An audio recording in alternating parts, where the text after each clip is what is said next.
Tampok sa 2026 Philippines-Japan Friendship Year ang jazz concert ng Tokyo Manila Jazz and Arts Festival Group kung saan ginamit ang musika bilang tulay ng kulturang Pilipino at Japan. Ang selebrasyon ngayong taon ay sa ilalim ng temang Weaving the Future Together, Peace, Prosperity, Possibilities na layong palawakin ang people-to-people exchanges ng dalawang bansa. Sa naturang okasyon, dumalo rin si First Lady Liza Araneta Marcos bilang pagpapakita ng suporta ng pamahalaan sa selebrasyon ng makasaysayang ugnayan ng dalawang bansa. Kasabay nito, inilunsad din ang opisyal na logo ng Friendship Year na dinesenyo ng Pilipinong si Edmond Fuerte ng Baguio City na gumamit ng mga simbolong shimenawa at abaca rope bilang representasyon ng matibay na ugnayan ng dalawang bansa. Samantala, bilang konektado sa ugnayan ng Japan at Pilipinas, patuloy ding pinagtitibay ng dalawang bansa ang kanilang ugnayang pansiguridad.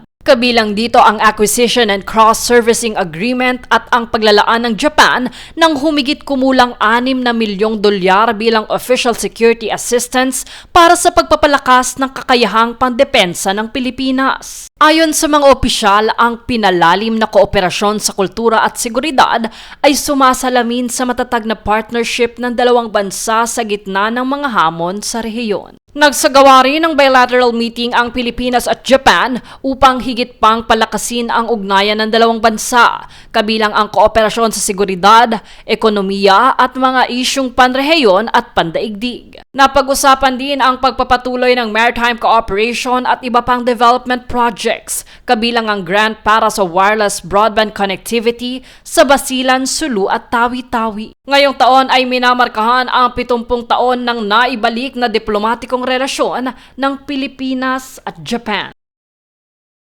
Jade Buhoy, nag-uulat para sa Golden Nation Network.